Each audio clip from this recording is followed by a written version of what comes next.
بسم اللہ الرحمن الرحیم۔ معزز ناظرین کرام، آج ہماری گفتگو کا مرکز انبیاء علیہم السلام کا توبہ و استغفار اور گریہ وزاری ہے۔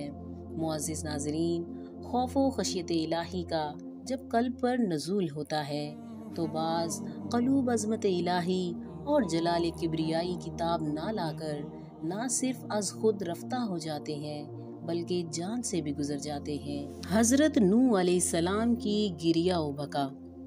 حضرت یزید رقاصی روایت کرتے ہیں کہ حضرت نوح علیہ السلام کثرت سے گریہ و بکا کرتے۔ آپ کا نام بھی نوح اس وجہ سے ہے کہ آپ اللہ رب العزت کے حضور کثرت سے نوحہ کرتے تھے، یعنی روتے تھے۔ نوحہ سے ہی نواحہ یعنی نواحہ مشتق ہے۔ امام ابن ابی دنیا اس روایت کے الفاظ یوں درج کرتے ہیں کہ ان کا نام نوح پڑ گیا کیونکہ بکثرت رونے والے تھے۔ حضرت ابراہیم خلیل اللہ علیہ السلام کا خوف۔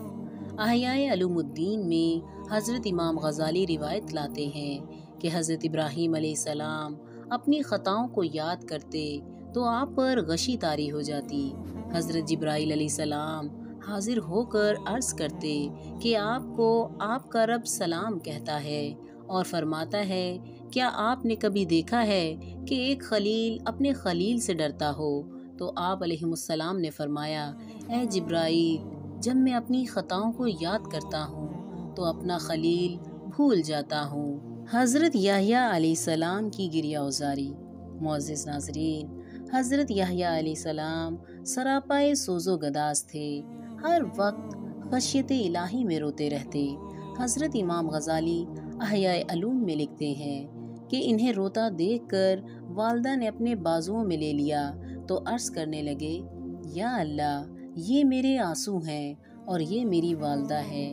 حضرت زکریا علیہ السلام نے فرمایا، اے بیٹے، میں نے اللہ کے حضور عرض کی تھی کہ وہ تجھے میری آنکھوں کی ٹھنڈک بنائے۔ اس پر حضرت یحییٰ علیہ السلام نے عرض کیا، ابا جان، مجھے حضرت جبرائیل علیہ السلام نے بتایا ہے کہ جنت اور دوزخ کے درمیان ایک جنگل ہے، اسے وہی طے کر سکتا ہے جو بہت رونے والا ہو۔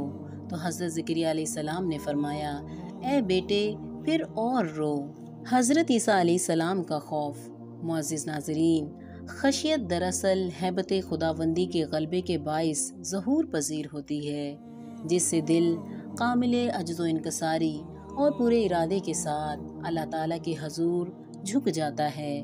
صاحب قوت قلوب امام ابو طالب مکی حضرت عیسیٰ علیہ السلام کے خوف کے بیان میں قرآن کریم کی یہ آیت بیان کرتے ہیں۔ ترجمہ: اگر میں نے یہ بات کہی ہوتی تو یقیناً تو اسے جانتا، تو ہر اس بات کو جانتا ہے جو میرے دل میں ہے، اور میں ان باتوں کو نہیں جانتا جو تیرے دل میں ہے، بے شک تو ہی غیب کی سب باتوں کو خوب جاننے والا ہے۔ معزز ناظرین، حضرت عیسیٰ علیہ السلام نے یہ اس وقت عرض کیا جب اللہ تعالیٰ نے فرمایا، کیا تم نے لوگوں سے کہا تھا کہ تم مجھ کو اور میری ماں کو اللہ کے سوا دو معبود بنا لو؟ چنانچہ قیامت کے دن بھی یہی کہیں گے۔ حضرت عیسیٰ علیہ السلام قیامت کے دن بھی یہی جواب دیں گے اور فرمائیں گے، اگر تو انہیں عذاب دے تو وہ تیرے ہی بندے ہیں۔ امید کرتی ہوں ناظرین کہ آپ کو میری یہ ویڈیو پسند آئی ہوگی۔ مزید اس طرح کی ویڈیوز دیکھنے کے لیے ہمارے چینل کو سبسکرائب کریں، لائک کریں، کمنٹس کریں اور شیئر کریں۔ جزاکم اللہ خیر۔ السلام علیکم ورحمۃ اللہ وبرکاتہ۔